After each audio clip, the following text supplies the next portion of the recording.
In New York Harbor, there's an island called Governor's Island.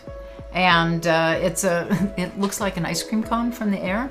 And all of the old colonial buildings are in the ice cream part. So they're trying to figure out what to do with these buildings. And they decided what they would do is tear them all down and crush them all up. Now, how do you vegetate that? It's crushed up rubble from buildings. How do you put plants on there and make it actually grow and look beautiful? So that was kind of the charge that they put out. And one of my advisors, Todd Harrington, answered the challenge. They brought in some engineered soil, and when Todd told me that one, I kind of rolled my eyes and went, right, that's engineered dirt. Call it what it is. There is no biology in that stuff at all. So this particular contract at Governor's Island required to achieve certain biological numbers at the end of the contract. They had to have certain expected ranges biologically in their engineered soils before they left the contract for them to get fully paid, which was good because it basically forced them to hire someone like me to consult with them, and it forced them to basically do all the testing, which a lot of companies don't want to spend the money or the time doing.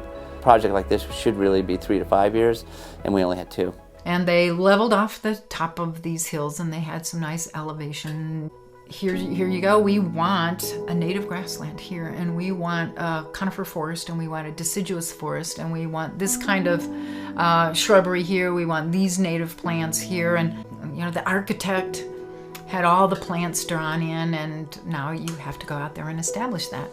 Well, most of us know that if you tried to do that on engineered dirt, that it would be utter failure. That there would just be massive erosion, and it'd just be horrific. So we're really aggressive about getting that biology in that really horrible engineered soil.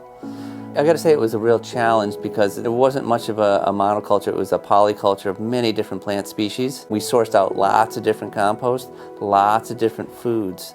So it wasn't like your basic 1 or 2 compost sources. I sourced out probably about 5 to 10 different types of compost. So there was a lot of, and I'm going to use this word a few times, diversity. So Todd, looking at this, said he's going to apply biological principles, the soil food web approach, and so made compost for each of those ecosystems with the biology in it for each of the sets of plants that were desired in that area. Because there were so many different plants in the project, there was a lot to select from. Think of it as a smorgasbord.